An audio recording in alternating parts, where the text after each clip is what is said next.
Kajian kita pada kesempatan ini adalah tentang bagaimana mensucikan diri dari penyakit-penyakit hati atau yang disebut dengan tazkiyatun nafs. Karena dalam diri kita ni ada penyakit hati. Penyakit hati ini dijelaskan di dalam kitab Mu'izzatul Mu'minin. Yang pertama adalah marah. Marah ini dia ni termasuk penyakit hati. Makanya ketika sahabat datang kepada Rasulullah meminta petunjuk dari Rasulullah, meminta nasihat dari Rasulullah, Rasulullah hanya berpesan satu. Kata Rasul, la taghdab, jangan marah. Kenapa? Karena marah ini bisa mendatangkan kerugian kepada orang yang marah. Makanya pernah satu ketika seekor ular masuk ke dalam rumah seseorang. Lalu rupanya ekor ular tadi takono ke gergaji. Ada gergaji terletak di samping rumah tadi. Lalu konolah ekor ular itu lalu marah ular. Dipatuknya gergaji itu. Dipatuknya gergaji itu, diam saja gergaji ini. Makin marah dia. Dibolitnya. Ditengoknya tak ada kesakitan gergaji tadi. Makin marah pula lagi dia. Lalu digeseknya lah gergaji tadi.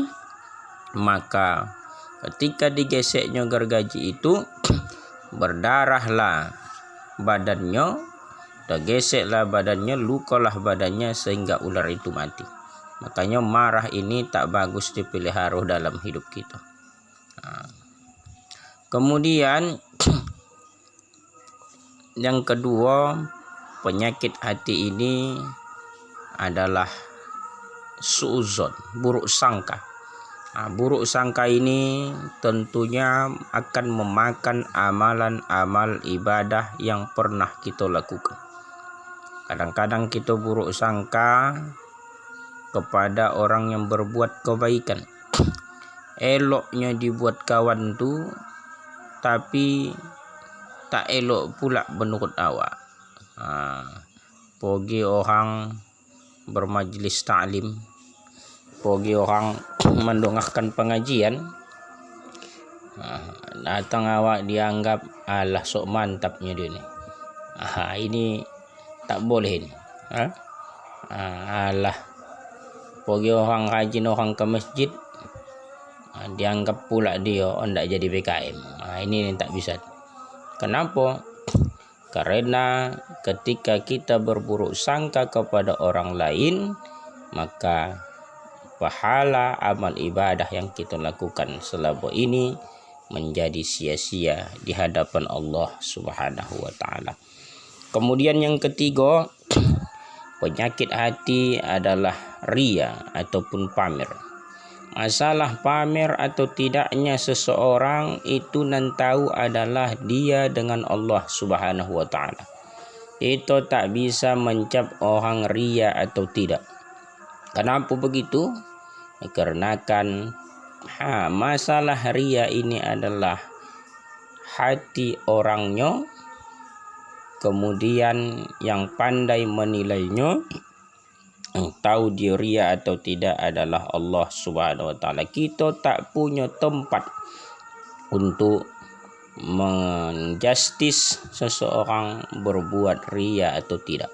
Maka kalau ada orang bersedekah dipotonya, apakah dia riya? Belum tentu. Entah yang duit orangnya disedekahkannya, dipercayakan orang sama dia. Maka tak boleh kita anggap bahwa dia sedang berbuat riya, pamer terhadap amal ibadahnya. Walaupun dia pamer, itu urusan dia kepada Allah. Tapi kita tak boleh berburuk sangka terhadap dia, karena buruk sangka seperti yang saya katakan tadi dapat memakan pahala-pahala amal ibadah